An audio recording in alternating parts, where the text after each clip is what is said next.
أعوذ بالله من الشيطان الرجيم بسم الله الرحمن الرحيم الحمد لله رب العالمين والصلاة والسلام على سيد المرسلين أما بعد. Allah SWT says in His glorious book in Surah Al-Ankabut, that's chapter 29 verses 1 and 2 in the beginning of the chapter. بعد أعوذ بالله من الشيطان الرجيم بسم الله الرحمن الرحيم ألف لام ميم أحسب الناس أن يتركوا أن يقولوا آمنا وهم لا يفتنون. ألف لام ميم, do the people think that they will be left to say we believe and they will not be tried? Now the reality of this life is defined in this verse. This verse is very critical to a believer's life. Allah SWT created us to be tested. We are in this world to be tested. This is not a place where you're going to come and enjoy yourself. You have to expect to be tested. The essence of the worldly life is trials, difficulties, tribulation, problems. That's the nature of the life. The nature of the hereafter, inshallah, when we're in Jannah, all you have to do is wish for things. You don't even have to work for it. It's there. So it's reward or punishment in the akhirah. But in this life, you have to put the effort. There will be trials. So Allah Ta'ala uses these trials to separate mankind into believer, hypocrite, and unbeliever. If you have a classroom with all the kids wearing the same outfit, they're all attentive, how do you know who's the number one, number two, and who's going to pass and who's going to fail without testing them?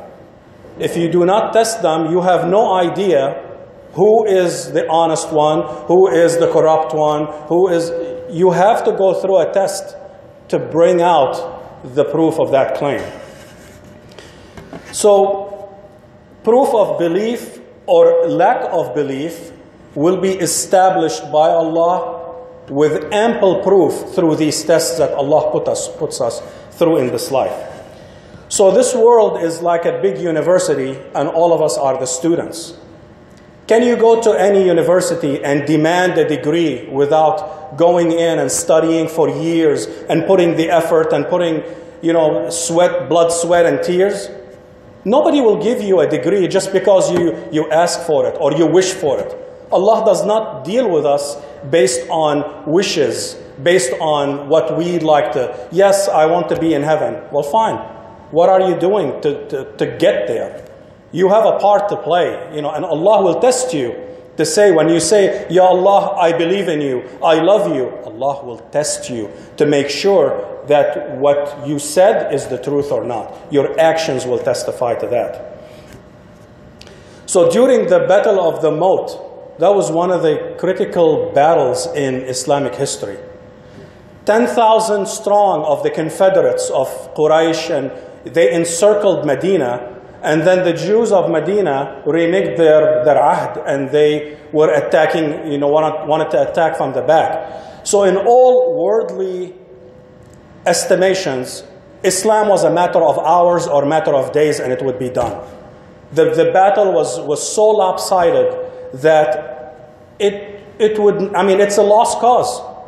But the believers were steadfast, and they knew that the promise of Allah is true. And this test that Allah put them in, وَزُلْزِلُوا زِلْزَالًا شَدِيدًا. Allah puts you through test. So the believer would say, where is Allah? And Allah will turn the tables around until the unbelievers say, La ilaha illallah. That's how the test of Allah. He tested them, and the true believers were steadfast, and the people, the hypocrites and the ones with the shaky belief, they said, oh, your prophet, أَيَعِدُكُمْ صَاحِبُكُمْ, they refer to the prophet that he was telling them on how they were going to conquer Kisra, and they're going to conquer the room and have all these things, and they can't even feel safe going out to the bathroom. So these people with weak belief, they were shaken. And in the end, Allah did not made them win without even fighting. But He separated the believers from the hypocrites with these strong tests. Now, it's a false notion to think that just because you say, I'm a Muslim, you're going to have an easy life. Doesn't necessarily work out that way. The prophets were the most beloved to Allah. I mean, can we agree on that? And their tests were the toughest tests that no one of us will even go through. You have your beautiful son, and Allah tells you, slaughter him for me. Allah is not going to put you through that tough test, but He did with His prophets. They were the top of mankind, and they obeyed, and Allah rewarded them for that. We come to this life, and we will be tested continuously from the time we reach adulthood until our last breath. That we have to be certain of. So when tough things are happening, when good things are happening, these are all tests from Allah to see how you're going to behave. What are your actions going to say? Are they going to match your words? So Allah will test you with your health, will test you with your children, will test you with money, with your job, with everything and anything. You will be tested. You say, Ya Allah, I love you. Then some poor people come to you asking for help. Are you going to help them? Or are you not going to help them? Your actions speak louder than your words. So, a believer is constant in his faith in Allah. No matter what the situation is, good times, bad times, it does not matter. A believer is constant. He has a firm belief in Allah regardless of what happens. And Allah will put us through these situations to know. You love money, and He will test you with things you love. Because if He tests you with something you don't love, I don't like women. Well, a test with women is meaningless because you don't care about it. But if you love money or you love something so much, Allah will test you with it. And, if lawful things were easy, everyone will do them.